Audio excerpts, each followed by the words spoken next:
अस्सलाम वालेकुम साईं। सवेल सराइकी दे नाल मैं हाँ इसवतुल्ला शाह।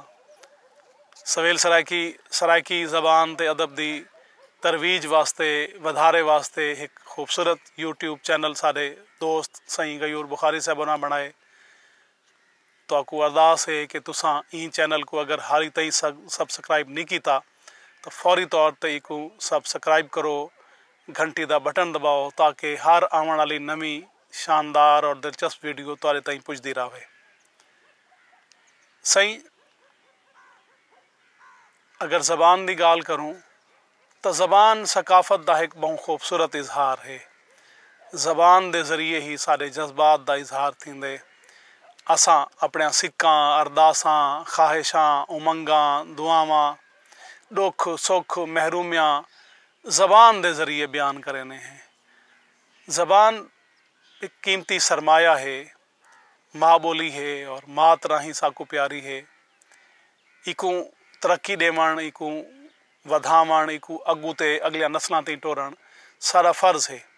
पिछले दिवारा एक चैनल नेशनल जियोग्राफिक चैनल उत्ते मैं देखा पिया हम, वो एक आसाम वाले पासे दी एक इो जी बुढ़ड़ी जनानी को दिखेंदे पे हैं जड़ी अपनी बोली बोलन वाली अपनी माँ बोली बोलन वाली कल ही जनानी वधी आई थी। ज़ाहिर है हुण मर खप गई हो सी तो वो सिर्फ वो एक खातून एक बुढ़ड़ी नहीं मर गई, उनदे नाल सदियां तू सफ़र करेंदी पंथ करेंदी अपने लफ्ज़ों का खजाना तहजीब का खजाना अपने नाल चाह के आवन वाली ज़बान ही मना मिट्टी तले चली गई है। और ये कोई छोटा दुख कहनी, एक बहुत वड्डा दुख है अगर एक समझा वजे। मैं ज़बान का अदब का तालिब इल्म हाँ। एक बहुत वड्डा दुख है कि वो ज़बान जी सदियां को आँदी पई है वो मर मुक गई है। हुण ज़बाना को बचावना हुकूमतों का भी फर्ज होंदे। अकवाम मुतहिदा दा चार्टर भी ये गाल करेंदा। अकवाम मुतहिदा दे विच ये गाल कई दफ़ा थी चुकी है। अकवाम आलम ई गाल को मनेंदन कि भाई हर बाल का बुनियादी हक है कि माँ बोली दे विच उको मादरी ज़बान दे विच उको बुनियादी तालीम दी वजे। हुकूमत ई पासे सोचे ना पिन, लेकिन असां अपने घरां दे विच अपनी माँ बोली को जिंदा करने ये दीवा घरां दे विच बलसी और इवें जिमें एक दीवे नाल वल बिया दीवा बलदे वल बिया दीवा बलदे ये इवें इंशाअल्लाह ज़बान का दीवा घर दे विच बलदा रही। साडा फर्ज बनदे कि असां अपनी माँ बोली को सांभ संभाल के अपनी औलाद तक मुंतकिल करूँ। हुण जदीद तरक्की जिहड़ी आई है टैक्नोलॉजी के दौर दे विच जिथां साकू बहुत सारिया सहूलतां मिलन बहुत सारे सौख मिलन बहुत सारे आसानियां मिलन उत्थां सारे कनू फुरसत के लम्हात खसीज गए। हुण इहो जे रुझेवें आ गए जड़े हर बंदे की अपनी दुनिया है, हर बंदा अपनी दुनिया मसरूफ है, बड़ी तेज़ जिंदगी थी गई है। वो ऊँ तरह का मिल बावण कै नहीं कि लोग शाम को कट्ठे थींदे हन मिल बांधे हन।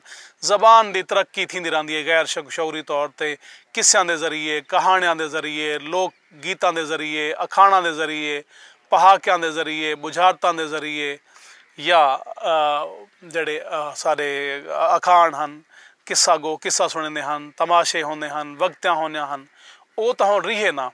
हुण साडा फर्ज बनदे कि असां अपने घरां दे विच अपनी ज़बान को जिंदा रखूँ, इको महफूज करूँ, इंदी सांभ संभाल करूँ, अपनी नवी नस्ल तई अपनी ज़बान को उएं मुंतकिल करके असां सुरखरू थियूं जिमें सारे प्यू डाडे सारे तक मुंतकिल कर गए। ये साडा बुनियादी फ़र्ज भी है और ई वक्त का तकाजा भी है। तुसां देखो कि आरू बारू जड़ी यलगार है सकाफत दी उनका सब तो वड्डा असर सारी ज़बान ते थींदा पे। सारी ज़बान मुतासिर थींदी पई है, सारा कल्चर मुतासिर थींदा पे और इंदे नाल वड्डा नुकसान थींदा पे। हर कौम अपनी सकाफत नाल सुञाणी वेंदी है।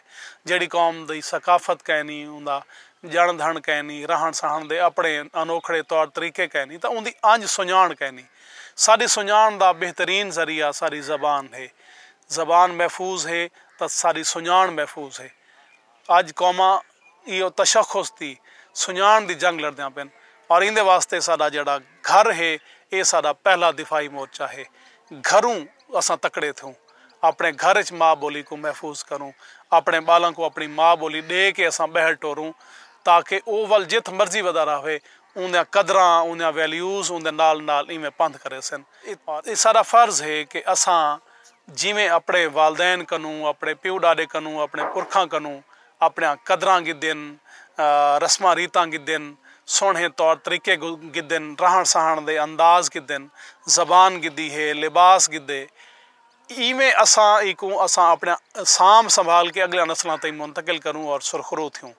अज कौमां अपनी सकाफत के जरिए जिंदा खड़न थियां। असां अपनी सकाफत को जिंदा करके एक फ़र्ज़ अदा करे सूँ। अल्लाह तुसां सारे को खुश रखे।